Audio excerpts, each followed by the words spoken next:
정보가 공개된 성범죄자의 현황들을 좀 알아봤는데 요거 미림여고 옆에 예를 들어서 어린이 공원 아이들이 있는 곳에 아동 성범죄를 저질렀던 당사자가 그렇게 가까이 있는 줄 몰랐어요. 그래서 한번 미터수로 어느 정도 가까운지도 좀 알아보도록 했습니다. 알아봤습니다. 네. 그래서 네. 구자원 PD하고 이야기 나눠보도록 하겠습니다. 네, 안녕하세요. 반갑습니다. 네, 예정대로라면 김근식은 오늘 출소 예정이었죠? 네네네. 저희 이제 뭐 오늘 새벽 5시 출소 예정이었던 이제 아동 청소년 성범죄자 김근식이 출소하루 앞두고 재구속됐습니다.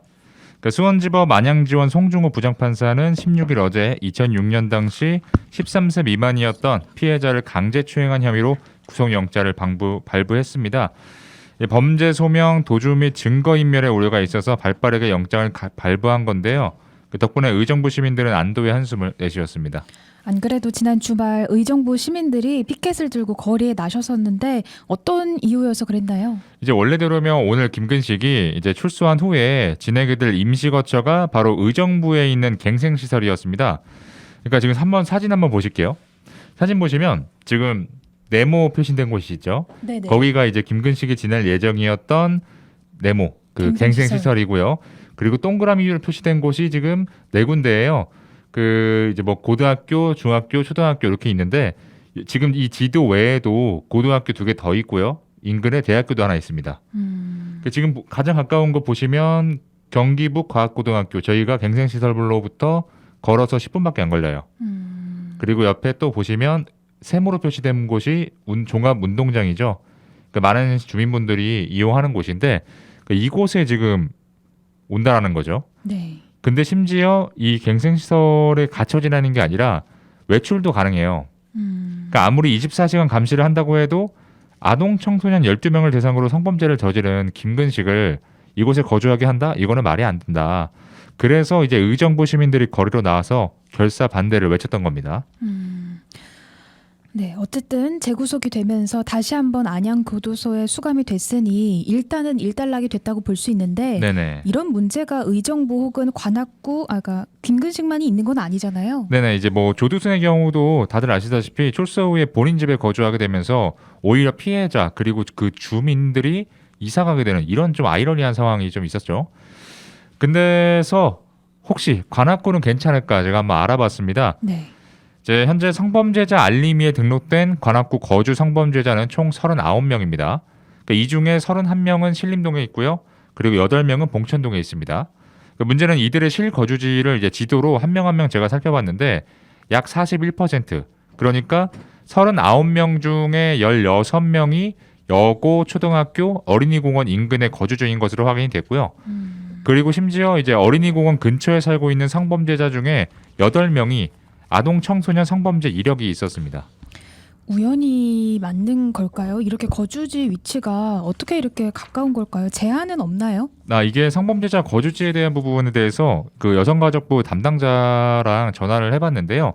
이제 안타깝게도 현재 공개 고지를 하는 것 외에는 거주지에 제한 둘 수 있는 방법이 없다고 합니다. 물론 이제 뭐 전자장치 부착이나 아니면 뭐 전자 감시 뭐 이런 것들을 따라서 법률에 따르면 추가적으로 특정 주거 제한이나 어린이 보호구역 접근 금지 이런 걸 준수 사항에 넣을 수는 있다고 해요. 네. 근데 이제 뭐 어느 정도 기간이 또 정해져 있기도 하다 보니까 연장할 수도 있다고 하지만 어쨌든 기간은 분명히 있고요. 그래서 이제 뭐 위치 추적을 뭐 24시간 계속하고 된다고 한들 실제로 우리 아시다시피 전자발찌 그냥 끊어버리고 범죄 저지르고 이런 경우 있었잖아요. 그렇죠, 많죠. 네. 꽤나. 그러니까 이제 성범죄자가 거주하고 있는 곳 주변에 이제 사시는 분들은 어쩔 수 없이 불안할 수밖에 없는 거죠. 네. 이게 어려운 것 같아요.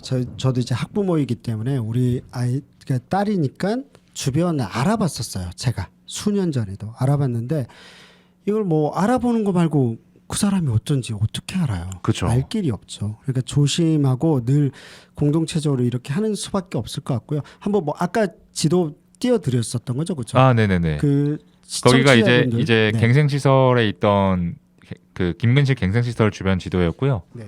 네. 그리고 이제 사진이 하나 더 있습니다. 네네. 혹시 두 번째 사진 혹시 띄워줄 수 있나요? 네, 이렇게 보시면 아까 처음에 말씀하신 한 사례죠, 미림여고.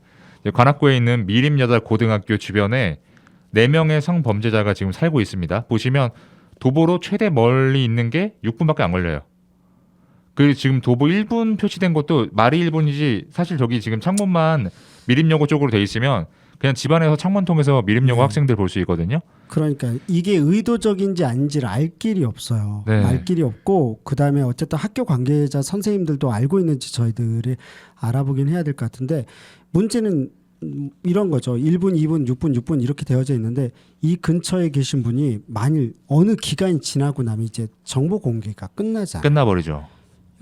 재범률이 워낙 높다라고들 하니까요. 이걸 어떻게 할 것인지 근데 쉽지 않을 것 같긴 해요. 네. 그럼에도 불구하고 우리가 지역사회에서 일단 이런 상황이라는 것 정도는 알고 계셔야 될 것 같아요. 네네. 알고 계시고 지역 내에서 이 부분들 성범죄에 관련돼서 우리는 공동체가 어떻게 대응하고 이 부분들을 어떻게 감시하고 아이들의 안전을 보장할 것인지에 대해서 좀 진심으로 좀 고민해 볼 필요가 있을 것 같습니다. 여성 안전 뭐 안심 그 관련된 귀가 관련된 서비스도 있긴 하겠지만 그것만으로 되나요? 보면은 그렇죠. 그것만으로 좀 사실 문제가 있고 어려울 것 같고 한계가 있죠.